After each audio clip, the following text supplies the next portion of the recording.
Alors, je mets la caméra là. Ça y est, c'est bon, tout est bien, on te voit. Mais c'est bien. Top. Bonsoir, shalom. Le sujet de notre cours aujourd'hui est la punition. La punition et les limites. Ça va peut-être vous paraître un peu surprenant parce que jusqu'à présent, nous avons parlé des principes éducatifs qui étaient basés sur la connaissance de la nature de l'enfant, de l'appréciation de la profondeur de sa neshama, d'essayer de s'inspirer de la bonté intérieure qu'il avait, essayer de la révéler grâce à la bienveillance, au bon œil. La semaine dernière, nous avons parlé aussi de la réprimande. Comment faire pour réprimander un enfant sans casser sa volonté. Et donc aujourd'hui, nous arrivons à un sujet qui en fait est un sujet évidemment très discuté mais indispensable si on parle d'éducation, qui est la punition. Est-ce que oui ou non, dans un système éducatif, on peut considérer la punition comme un outil, ou peut-être même plus, pour éduquer nos enfants? Et si oui, comment? La première question qu'il faudrait que l'on se pose, c'est de savoir pourquoi le mot punition éveille-t-il en nous une résonance négative. On n'aime pas parler de punition. Et même quand on doit se servir de la punition, on a du mal à s'en servir. On préfère la récompense, on préfère la bienveillance, on préfère, etc. Mais la punition, quand on essaie de se rappeler, nous, en tant qu'enfants, comment est-ce qu'on a vécu la punition? Comment est-ce qu'on a ressenti le fait d'être puni? Est-ce que ça a une résonance? Ça nous a laissé un bon souvenir ou un mauvais souvenir? Je crois que la plupart de nous, si on essaye de se remémorer des moments où on a reçu des punitions, ce ne pas des moments agréables.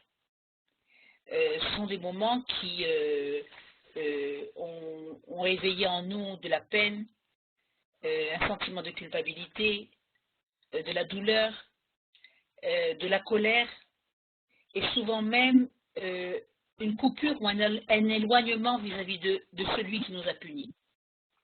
En fait, la punition, c'est une action relativement violente qui frappe l'enfant, pas seulement ou physiquement ou psychologiquement, et qui entraîne un éloignement, et donc il faut savoir utiliser la punition. Donc avant de voir comment on utilise, si oui ou non, la punition, essayons de voir comment la Torah nous enseigne ce sujet de la punition. Qu'est-ce qu'elle nous enseigne? Qu'est-ce qu'elle veut nous dire? Alors, il y a deux sortes de punition. Il y a deux sources de punition. Il y a celle qui provient du ciel, c'est-à-dire quand Hachem nous punit, qu'est-ce qu'il veut nous faire savoir, à quoi il veut nous interpeller par la punition, et il y a la punition qui est donnée par les hommes. On va voir la première source. Tout celui qui est désiré de Dieu, qui est aimé de Dieu, il le réprimande avec des souffrances. C'est comme ça qu'il est marqué dans Brachot. C'est dur à dire, mais on sait que les Yisurim, qui sont les souffrances, Meyashrim et Adam. C'est un moyen pour l'Éternel qui aime ses enfants de nous redresser. Et quand Bémet il arrive des Yisurim sur une personne, il doit se poser la question, pourquoi est-ce que ça m'arrive? Si Bémet, on sait que tout provient de la main de Dieu, si on ressent une souffrance et qu'on a l'impression qu'Hachem nous interpelle par une punition ou par une souffrance, qu'est-ce qu'il vient nous dire là? Et les sages nous disent que Dieu qui envoie, qui désire l'homme, c'est-à-dire qu'il l'aime et qui désire le redresser, il le réprimande avec des souffrances. Et donc le but de la punition, ou le but des Issourim, des souffrances, c'est d'amener l'homme à faire tchouva. Et plus il a conscience, plus il prend en considération, il réfléchit sur ce qui lui arrive, plus ça l'amènera à se redresser. Donc ça, c'est la punition qui vient du ciel. Maintenant, les punitions humaines et sociales, c'est-à-dire ce qui se passe entre les hommes, nous disent les sages qu'elles découlent de deux sources. Il y en a une qui est bonne et une qui est mauvaise. La bonne source est celle qui provient de la compréhension, qu'il est interdit de faire du mal. Et celui qui transgresse ce principe doit être puni pour renforcer en lui cette compréhension du bien. En fait, c'est un peu copié au modèle divin, c'est-à-dire que de la même façon que Dieu nous punit parce qu'il veut nous redresser, c'est ainsi que nous, on doit appréhender la punition par rapport à nos enfants, par rapport à nos élèves, qui viennent à dire que il faut comprendre que faire du mal, c'est mal. Et que on est là pour t'aider à faire tchouva, à réfléchir sur le mal que tu as fait pour pouvoir te relever. Donc la compréhension vient du fait que on croit au bien et on croit que l'homme est bon et que l'homme, s'il a dévié du bon chemin, alors c'est à nous de le redresser et de l'aider à revenir au bon chemin. Je ne sais pas si vous vous rappelez, on avait parlé une fois de la chemise blanche. On avait dit que l'enfant est une chemise, c'est comme une chemise blanche. C'est-à-dire que son âme est pure. Mais que faire? Il y a des fois où la chemise est tachée. La chemise se tache, on fait des fautes et on a sali la blancheur de la chemise. Maintenant, celui qui ne croit pas que la chemise est blanche à l'origine, il verra des taches de plus en plus en grandes et il aura peut-être même la réaction de jeter la chemise. C'est-à-dire, il y a eu tellement de taches sur cette chemise qu'on ne peut plus en tirer grand-chose, on va la jeter. On se désespère. Mais celui qui croit que fondamentalement la chemise est blanche, alors il utilisera tous les moyens possibles pour nettoyer les taches qui ont été faites sur cette chemise. Donc le but de la punition, comme il est dit ici, la bonne source qui est celle avec laquelle on utilise la punition qui est permise, et que vraiment on veut essayer de redresser l'enfant et de le renforcer dans le but de faire du bien. Mais il y a une mauvaise source de la punition. La mauvaise source de la punition est celle qui provient de la mesquinerie, du sentiment imbu du moi et du mien.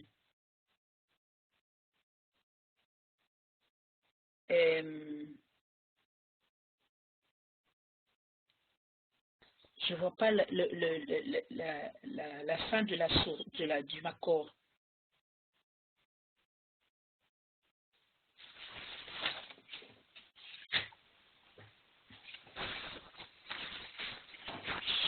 Tu veux quoi, Liat? Non, le Makor précédent. Hein. Voilà, mais je ne voyais pas la fin. Bon, ok, je l'ai ici. Donc, la mauvaise source de la punition est celle qui provient de la mesquinerie, du sentiment imbu, du moi et du mien, du ego poussé à l'extrême. Par exemple, tu me fais souffrir, tu me fais honte. Comment ai-je mérité un enfant comme toi? Je vais te mettre une fessée, je vais te punir comme tu le mérites. Ça va me soulager. Et toi, tu vas souffrir comme tu me fais souffrir. Il y a des fois où on en a tellement ras-le-bol que la réaction est de rendre la monnaie de la pièce. Ce gosse, il me sort tellement de mes gonds je vais lui montrer. Je vais lui appliquer une de ces punitions, il va s'en souvenir. Mais ça, nous disent les sages, c'est une source négative. On ne peut pas punir un enfant à partir d'un sentiment pareil.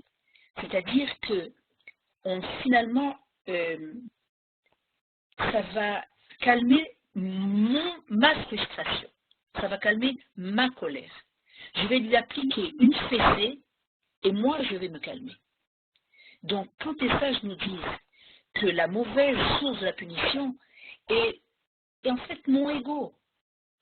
J'ai été moi touchée, cet enfant, il m'a vexé, cet enfant, il m'a fait souffrir, et je vais lui rendre l'appareil. Maintenant, quand un enfant sent qu'il est réprimandé de la sorte, la punition, il ne l'intégrera pas. Parce que si le but de la punition est d'aider l'enfant à se relever, à lui expliquer en quoi il a fauté et l'aider à retrouver le bon chemin,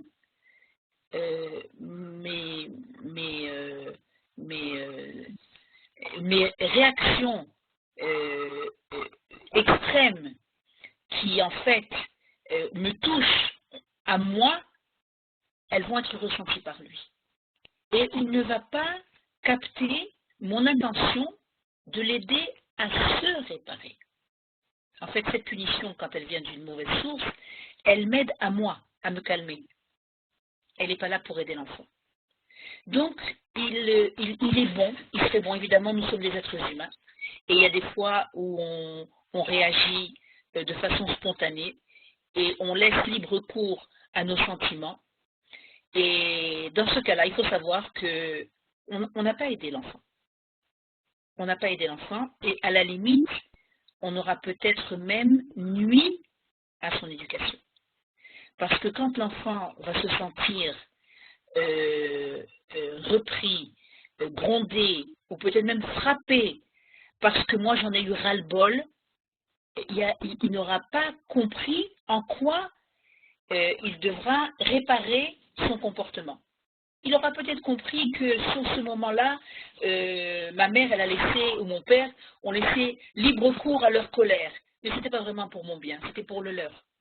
Moi, je n'ai pas ressenti, je n'ai pas appris de leur réaction quelque chose qui m'a construit. En fait, on va voir encore une autre source. Non, il y a avant ça une autre source, Johan. Celui qui évite la punition, voilà. Celui qui évite de punir son fils, le hait. Tu as barré là. Tu as tout barré. Tu as tout barré. Alors, je le dis, tout celui qui évite de punir son fils hait son fils. Il le hait. Tout celui qui évite la punition entraînera son fils à de mauvais comportements et finalement, il va le haïr. Ça veut dire qu'à nouveau, il y a ici une analyse. Est-ce que de punir, on le fait pour le bien de son enfant ou on le fait pour son bien? Alors là, tout à l'heure, on a dit, quand on le punit parce qu'il faut que l'on se soulage, ce n'est pas vraiment une bonne source. Ce n'est pas une source bénéfique pour l'enfant. Là, à nouveau, les sages nous disent, ah, ok, alors peut-être qu'on va dire, on ne va pas le punir. Ah, attention. Celui qui évite de punir son fils le hait. Pourquoi? Pourquoi il évite de le punir? Il évite de le punir parce qu'il a de la peine. Parce que ça me fait souffrir à moi. De le punir à lui, et j'ai mal au cœur. Ah, tu as mal au cœur. Donc ça veut dire que finalement, tu t'aimes à toi plus que tu ne l'aimes à lui. Mais en fait, c'est qui le sujet de la punition? Pour qui tu veux faire du bien? Pour toi ou pour lui? Eh bien, il y a des fois où il faut prendre sur nous Et il faut faire un effort de punir son enfant, par amour pour lui. Et là, je voudrais vous raconter une histoire je crois, qui est assez connue, mais je voudrais vous la rappeler, de l'enfant qui, quand il était petit, il avait volé des bonbons à l'épicerie. Et la maman l'avait attrapé, et l'enfant s'était mis à pleurer, et la maman avait dit, bon, c'est pas grave mon fils, je te pardonne. La deuxième fois, il avait volé à l'école dans le cartable de ses camarades. Et à nouveau, la maman a essayé de cacher la mauvaise action de son fils. Quand il a grandi, c'était déjà de voler dans les affaires. Il avait appris à rouler dans les affaires. Et à chaque fois qu'il risquait la prison ou la police, la maman venait et elle soudoyait les gens pour le libérer. Jusqu'au jour où finalement, il est arrivé en prison. Et évidemment, la maman qui avait bon cœur et qui n'avait jamais voulu punir son fils parce qu'elle avait trop de peine pour lui, elle avait la peine de lui faire de la peine, alors elle est venue avec un panier, et dans le panier, il y avait un gâteau, et au travers des barreaux, elle lui a tendu un gâteau. Mon fils, comme j'ai de la peine de te voir, etc. Le fils a pris la main de sa mère et il l'a mordu. Il lui a dit, maman, cette main qui a manqué à son rôle et qui aurait dû me punir quand j'étais petit pour me redresser, c'est à cause d'elle qu'aujourd'hui je me retrouve derrière les barreaux. Donc, celui qui évite la punition entraînera son fils à de mauvais comportements et finalement arrivera à le haïr. Ça veut dire qu'il va arriver à des points tellement extrêmes qu'on ne pourra plus le supporter. Alors que si elle avait déjà arrêté son mauvais comportement au début, il n'aurait pas été entraîné à arriver à de tels débordements. Donc, la punition apparemment est un bienfait pour l'homme, est une aide pour se redresser. Donc, on a besoin de savoir manipuler la punition. Et nous avons vu qu'il faut savoir bien la manipuler pour que l'enfant comprenne que ce que l'on fait, c'est pour son bien. Alors, si Bémet, c'est ainsi, comment ça se fait que si c'est Bémet pour le bien de l'enfant, jusqu'à présent, c'est vécu comme quelque chose, comme un outil éducatif répugnant, ou peut-être un mot un petit peu fort, un outil éducatif violent. Aujourd'hui, les systèmes éducatifs qui auparavant ont utilisé énormément les punitions, aujourd'hui les systèmes éducatifs se méfient et préviennent des dégâts de la punition. Le développement de la psychologie, de la psychanalyse, nous a amené à démontrer les souffrances et même les traumatismes qui ont été causés par une éducation basée sur la répression et sur la punition. Donc aujourd'hui, on se méfie de la punition, à tel point que, pour un point d'humour, il y a un professeur en psychologie qui disait « Moi, je n'ai jamais levé la main sur mon fils, si ce n'est pour légitime défense. » Donc, ça, c'est vraiment arrivé à l'extrême. Essayer d'annuler complètement le système éducatif, le système punitif, c'est évidemment une aberration. Et comme on voit, l'enfant a besoin d'être puni, d'être réprimandé. Évidemment, il faut savoir comment le faire, et pour que ce soit pour son bien. En fait, c'est comme si on disait, mon fils, je veux t'aider. Et comment je peux faire pour t'aider à ne pas mentir. Je m'investis dans mon rôle de père, dans mon rôle de parent. Je suis avec toi. Je suis tellement persuadée qu'il y a en toi une nature qui est bonne, que si elle ne s'est pas manifestée, ou si tu n'as pas eu la force de résister et que tu as fauté, alors je m'investis pour pouvoir t'aider à te redresser. Mais non pas en te montrant du doigt, non pas en ébranlant en toi la confiance qui est la base de la construction de nos enfants. On ne veut pas ébranler la confiance qu'ils ont en eux. On ne veut pas ébranler la conviction que leur nature est bonne. Mais il y a des fois où, par faiblesse, par manque de connaissances, par des pulsions que l'on n'a pas pu, retenir, on est arrivé à faire des erreurs. Nous sommes là pour t'aider. Nous sommes de ton côté. Nous sommes partenaires pour pouvoir remonter la pente quand on l'a descendue. Et très souvent, on craint, on est inquiet quand on voit nos enfants avoir des échecs. C'est comme si ça nous remettait, nous, parents, en question. Qu'est-ce qu'on va dire de mon enfant? Quelle est l'image qu'on va avoir de lui? Et surtout, quelle est l'image qu'on va avoir de nous, parents? Je voudrais vous raconter une histoire. C'est celle d'un enfant qui a un adolescent en fait. Et cet adolescent, il a été surpris à voler.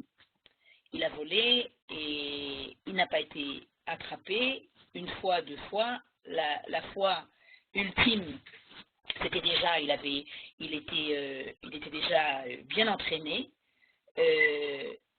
On l'a attrapé à voler dans un grand magasin, au Mashbir. Et donc, le directeur du Mashbir a téléphoné à ses parents pour lui dire qu'on avait attrapé le jeune adolescent, la main dans... on l'avait attrapé en train de voler, et que les parents étaient invités à venir parce que autrement c'était la police et c'était ouvrir peut-être même un casier judiciaire, un dossier peut-être. Et donc les parents sont venus et en fait ils ont découvert le poteau rose et ils ont découvert que l'enfant était presque kleptomane en fait. Il volait dans des grands magasins. Il s'est avéré qu'il volait aussi dans son internat. Il était dans un internat, il avait 14 ou 15 ans, il volait dans son internat.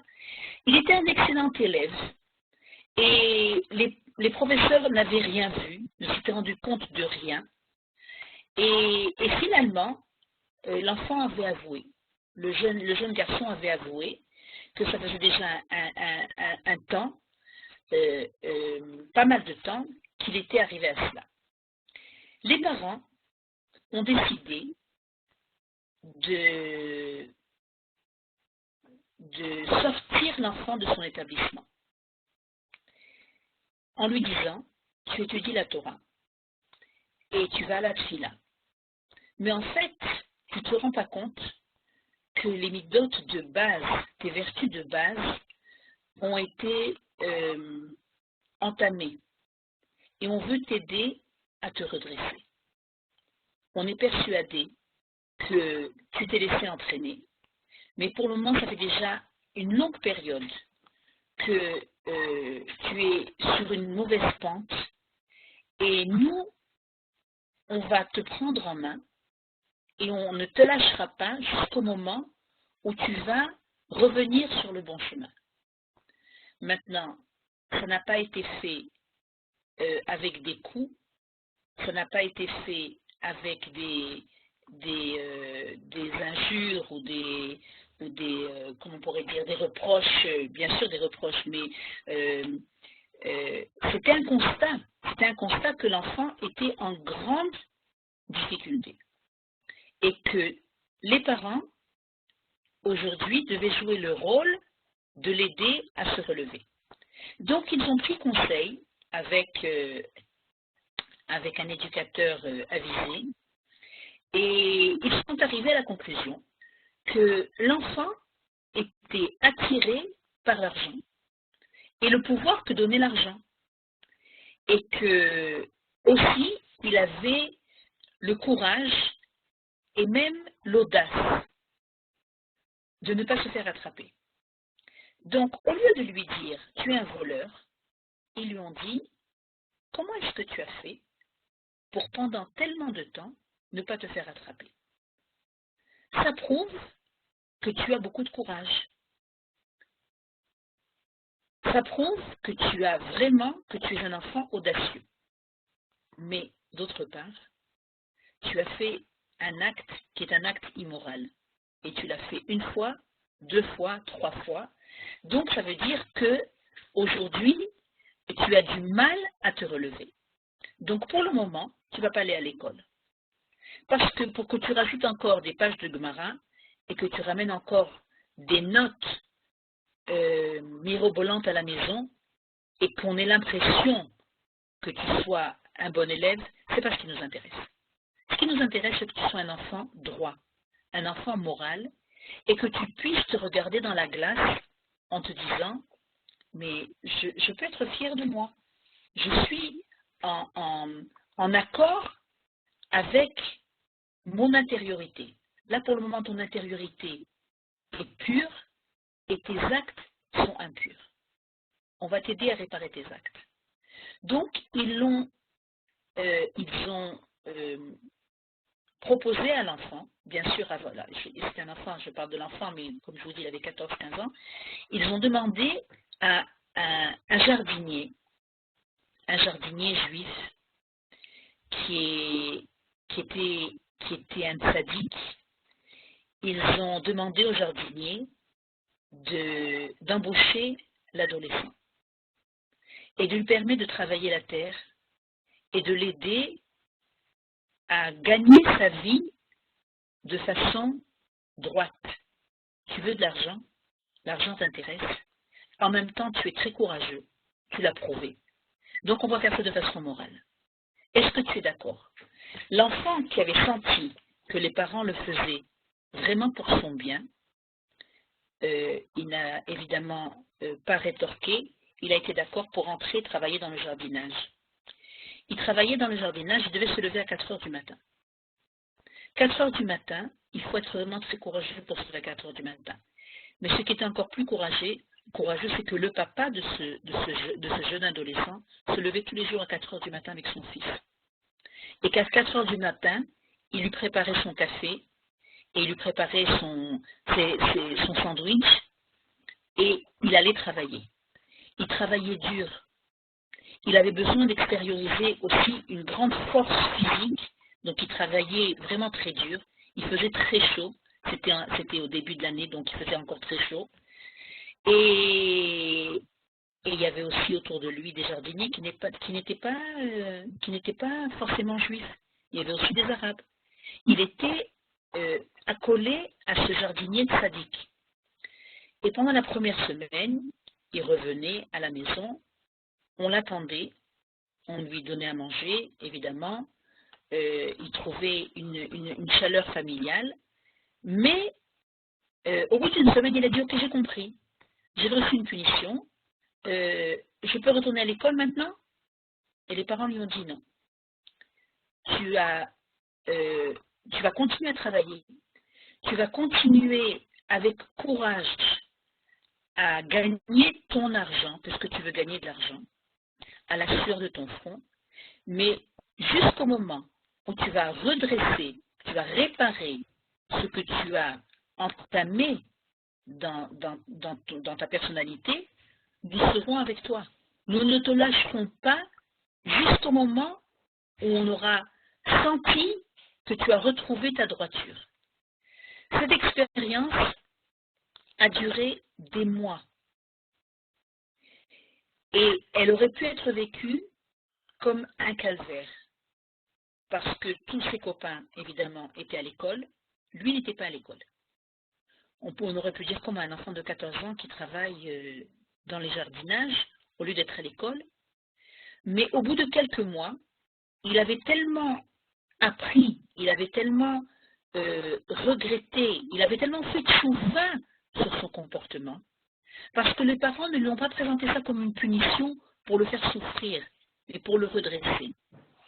Et non seulement pour le redresser à lui, mais l'accompagnement qu'il a eu de ses parents, cet adolescent, au bout de ces quelques mois de travail physique, qui a évidemment provoqué aussi un travail intérieur, a retrouvé cette droiture.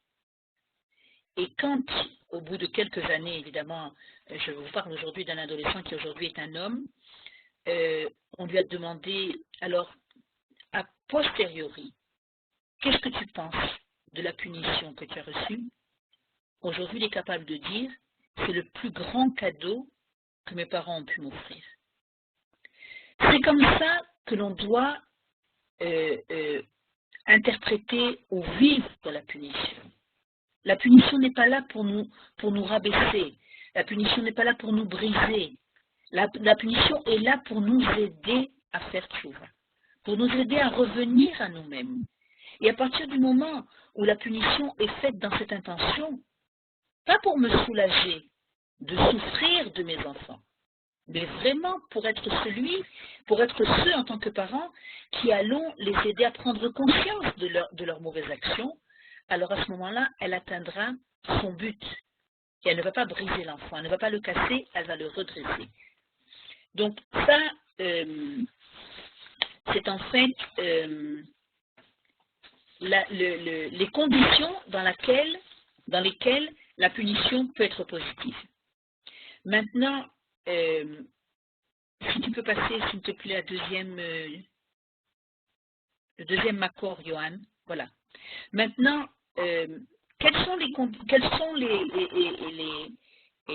interdits de la punition? Est-ce qu'il y a des interdits? Alors, le rabbi Moshe ben Mahir, il nous enseigne que dans les 5 premières années de l'enfant, il est interdit en aucun cas de lui faire de la peine, de lui faire souffrir. Aucun intérêt éducatif, bien au contraire. Cela nuit à l'enfant. Parce qu'à cet âge, cela n'engendre pas un processus de repentir. Tout au plus, un domptage, accompagné de détresse.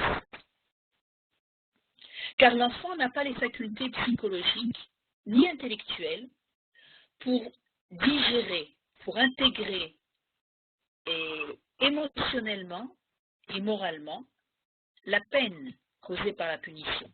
Et il ne pourra pas la transformer en élément positif et constructif.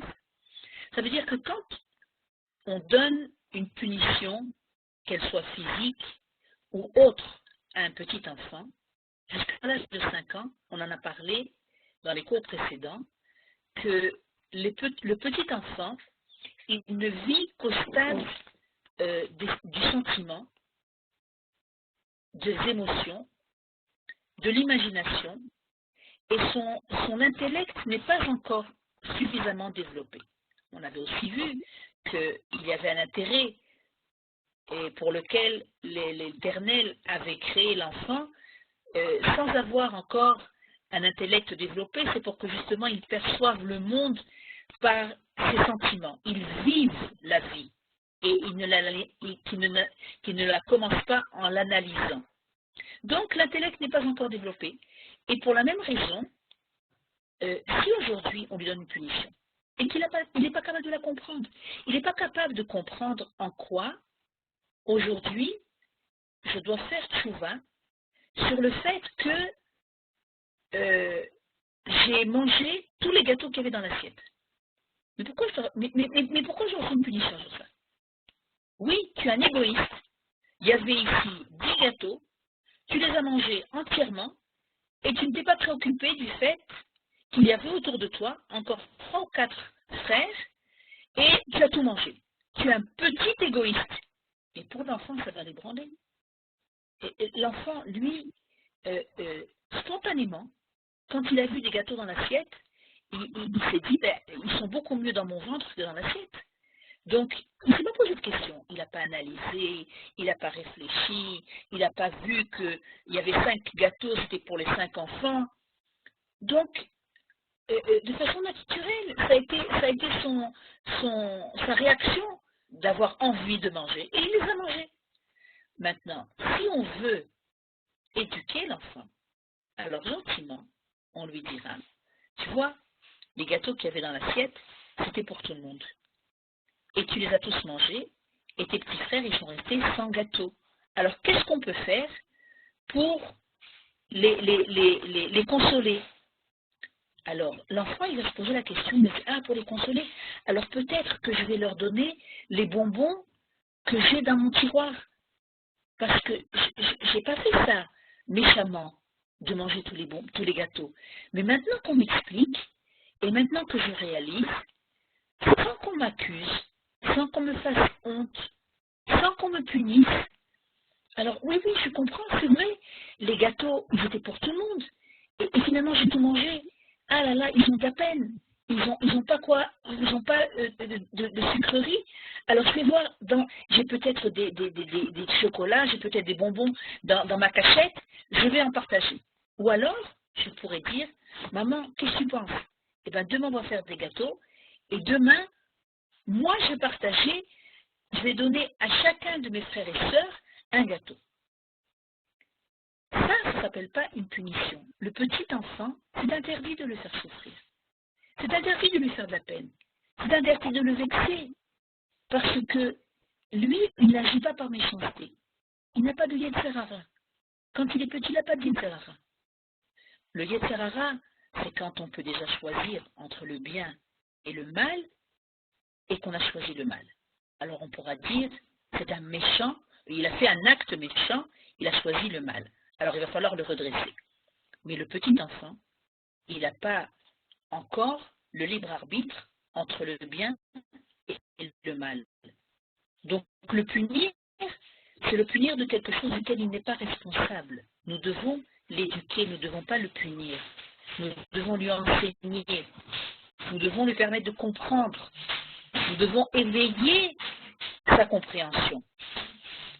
Donc, on reprend à cet âge, la punition n'engendre pas un processus de repentir, tout en plus un domptage.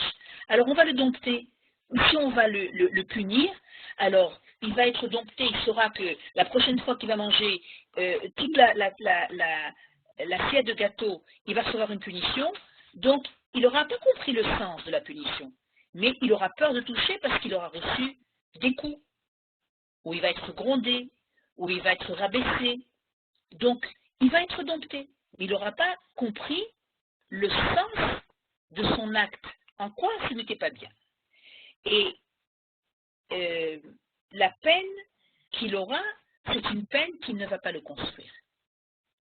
Maintenant, donc, on sait que la punition est fortement à éviter dans les 5 premières années de l'enfant. Et plus grand. Alors les sages nous enseignent que celui qui frappe son enfant adulte mérite d'être excommunié, car il risque de provoquer que son fils lève la main sur lui.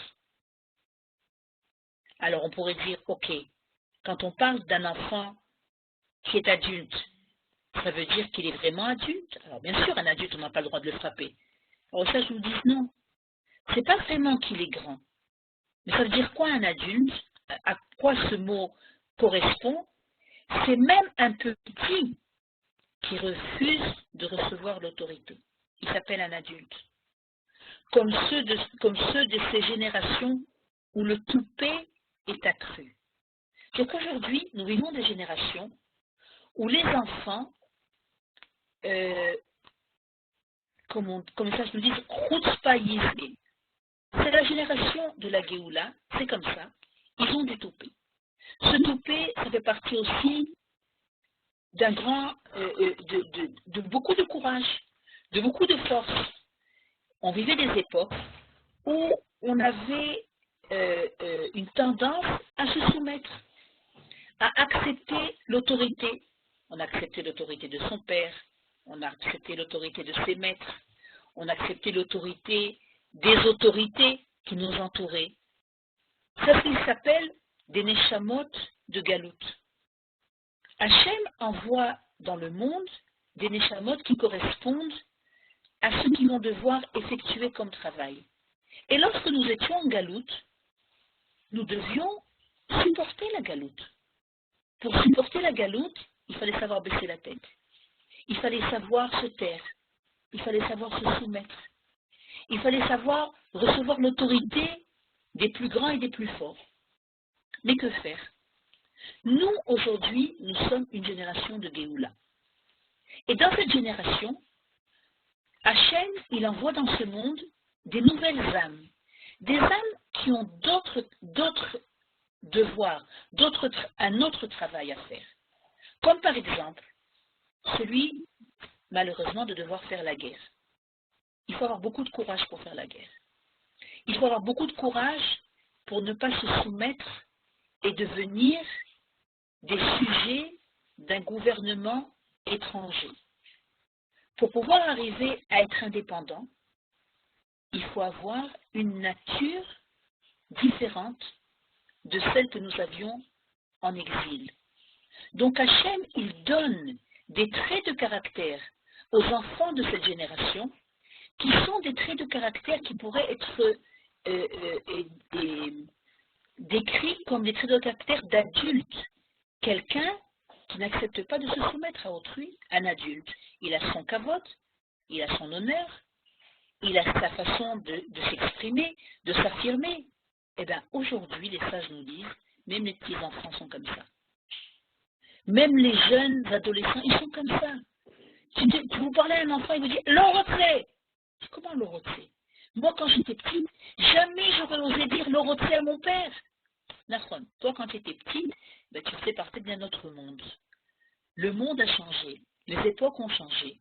Et il faut savoir qu'aujourd'hui, ces petits bonhommes et ces petites bonnes femmes, qui sont tout petits, ils ont déjà leur volonté et ils ont déjà leur caractère. Alors, comment faire? Est-ce qu'on va accepter de les laisser gérer la famille, de faire tourner le monde autour de leur petite volonté ou de leur grande volonté? Est-ce que nous, en tant que parents, nous n'avons pas un rôle à jouer? Bien sûr qu'on a un rôle à jouer. Bien sûr qu'on ne va pas laisser les enfants décider de comment va tourner la maison ni la planète.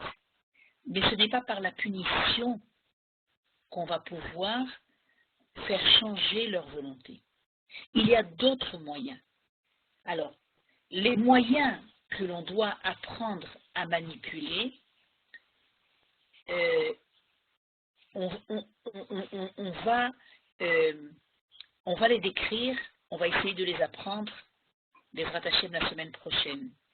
Ce qu'on a vu cette semaine, c'est que la punition, si elle est donnée dans l'intention de redresser et d'aider l'enfant à retrouver son intériorité droite et pure, alors la punition Bevadaï a son sens et son obligation même. On aide l'enfant en le punissant. Si elle est donnée si elle part d'un sentiment de colère ou d'orgueil de la part des parents, que mes enfants me font honte ou que mes enfants me font souffrir, ça ne portera pas ses fruits. Si on frappe un petit enfant, alors l'enfant va souffrir et ça va risquer de le détruire, d'ébranler sa confiance en lui. Il n'aura pas compris en quoi il a été méchant. Il ne l'a pas fait volontairement. Donc il faut éviter. Pour un adulte, un enfant qui est adulte, il faut aussi éviter. Alors on fait quoi exactement? Alors je suppose que je vous ai laissé un petit peu dans le brouillard et que nous avons vu l'importance, mais l'incapacité de se servir de la punition comme on avait l'habitude de le faire. Donc, je vous invite à ce que l'on se retrouve la semaine prochaine, jeudi soir à 8h, et qu'on essaie de voir ensemble si on a la possibilité aujourd'hui de développer un moyen éducatif où on peut guider nos enfants sur la bonne voie sans que les punitions les brisent. Voilà, ce sera tout pour ce soir. Shabbat Shalom et à la semaine prochaine. Merci Liat, Toda Rabba, comme d'habitude, de référence en référence, d'histoire une plus belle que l'autre. C'était vraiment très sympathique. On continue avec un autre cours qui débute dans quelques instants. Une nouvelle approche de la paracha, vous voyez, ce soir avec mon père, Dr Eli Bosbol, qui nous parlera de Kriyat Yam-Souf, l'ouverture de la mer Rouge et de la prière. Voilà, si ça vous intéresse, dans une demi-heure, on commence le cours, une nouvelle approche de la paracha. Merci beaucoup Liat et Shabbat Shalom. Kol Tov, Shabbat Shalom.